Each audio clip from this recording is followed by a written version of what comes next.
Hello viewers, কেমন আছেন সবাই? নিশ্চয়ই ভালো। Welcome to my channel servicing world.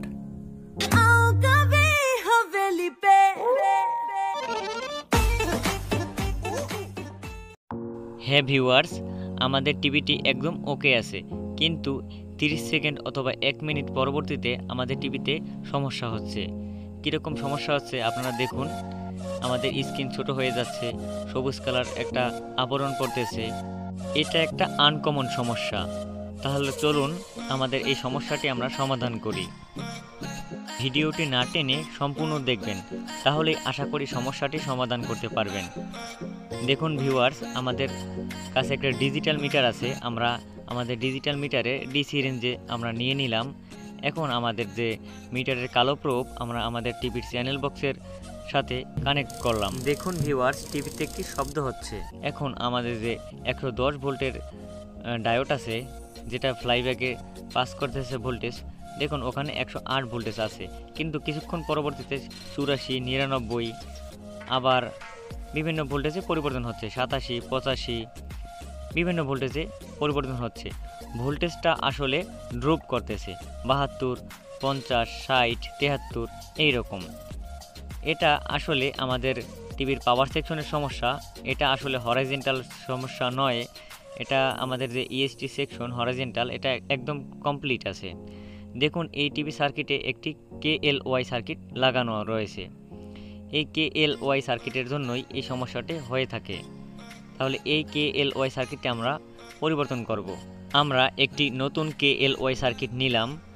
এখন আমাদের যে KLY সার্কিটটি আছে, এটার 3টা তার রয়েছে, একটা পেপার রয়েছে। দেখুন 3টি তার রয়েছে। এর মধ্যে আমাদের যে নীল তারটি আছে, এই নীল তারটি আমাদের কোনো কাজে দিবে না। তো অবশ্যই এই নীল তারটা আপনারা ডিসকানেক্ট করবেন। আমরা এই নীল তারটি কাটিং প্লায়ার্সের সাহায্যে কেটে নিব। তার পরবর্তীতে যে লাল তার আর একটা কালো তার রয়েছে, এটা আমাদের প্লাস আর একটা মাইনাস ভোল্টেজ হবে। দেখুন ভিউয়ার্স, আমাদের যে টিভি সার্কিট বোর্ড আছে, সার্কিট বোর্ডের সাথে আমরা আমাদের যে KLY সার্কিটটি আছে, আমরা প্রথমে পেপারটি KLY সার্কিটের সাথে কানেকশন করব এবং আমাদের যে হিট সিঙ্ক আছে, হিট সিঙ্কের সাথে আমরা সুন্দর করে লাগিয়ে দিব। হ্যাঁ ভিউয়ার্স, আমরা আমাদের যে KLY সার্কিটটি আছে তার সাথে একটি স্ক্রু লাগিয়ে নিলাম। এরপরে আমরা আমাদের সার্কিটের যে হিট সিঙ্ক রয়েছে, হিট সিঙ্কের সাথে আমরা সুন্দর করে লাগিয়ে দিব। আপনারা খেয়াল করবেন আমাদের যে KLY সার্কিটের যে পেপার রয়েছে, পেপারটি যেন সুন্দরভাবে লাগানো রয়। অবশ্যই যেন আমাদের যে হিট সিঙ্কের সাথে কোনোভাবেই আমাদের যে KLY সার্কিটের যে ট্রানজিস্টর রয়েছে, ওটা যেন কানেকশন না হয়। তাহলে দেখুন আপনারা, আমাদের যে স্ক্রু ড্রাইভার আছে, স্ক্রু ড্রাইভারের সাহায্যে আমরা সুন্দর করে KLY সার্কিটটি কানেকশন করে দিব।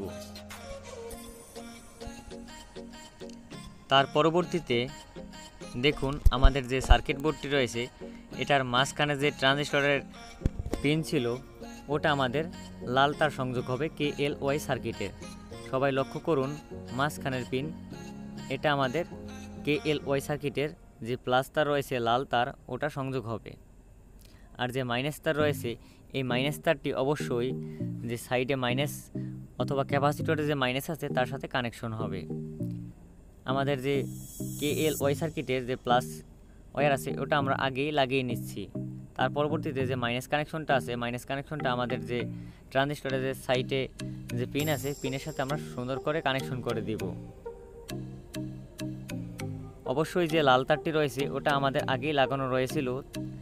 তার পরবর্তীতে দেখুন আমাদের যে পুরাতন যে KLY সার্কিটটি, এটা আমাদের সাইটেই রয়েছে এবং KLY সার্কিটের যে ভেরিয়েবল রেজিস্টার আছে, ওটা একদম কমানো থাকে নতুন অবস্থায়। এর জন্য আপনারা যে KLY সার্কিটের যে ভেরিয়েবল রেজিস্টারটি আছে, এটা একদম মাঝ বরাবর নিয়ে নেবেন। হ্যাঁ ভিউয়ার্স, আপনারা তার পরবর্তীতে যে KLY সার্কিটের যে রেজিস্টারটি আছে ভেরিয়েবল, যে হলুদ কালার, এটার ভোল্টেজটা আপনারা 110 ভোল্ট করে দিবেন। যদি আপনারা না পারেন তাহলে অবশ্যই কমেন্টস করবেন, আমরা পরবর্তী ভিডিওতে আপনাদের এটা শিখিয়ে দেব। তো তো দেখুন আমাদের নতুন সার্কিটটি লাগানো কমপ্লিট। এখন আমাদের যে ভোল্টেজটি আছে 110 ভোল্ট অথবা 109 ভোল্ট থাকার কথা, এই ভোল্টেজটি আমরা কত পাচ্ছি? এই ভোল্টেজটি আমরা 109 ভোল্ট পাচ্ছি।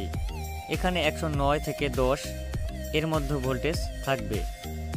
দেখুন ভিউয়ার্স, আমাদের যে ফ্লাইব্যাক আছে, ফ্লাইব্যাকে আমাদের 109 ভোল্ট প্রবেশ করলো। তো আমাদের সার্কিটটি একদম কমপ্লিট। আমরা এখন আমাদের সার্কিটের টিভি স্ক্রিনে ফলো করি। দেখুন আমাদের টিভিটি একদম কমপ্লিট। এটা আর কখনো ওইরকম সবুজ কালার অথবা ছোটো স্ক্রিন হবে না।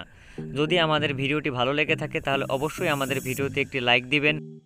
যারা এখনও আমাদের চ্যানেলটি সাবস্ক্রাইব করেননি তারা অবশ্যই আমাদের চ্যানেলটি সাবস্ক্রাইব করবেন, এবং যারা সাবস্ক্রাইব করেছেন তাদের জানাই অসংখ্য ধন্যবাদ।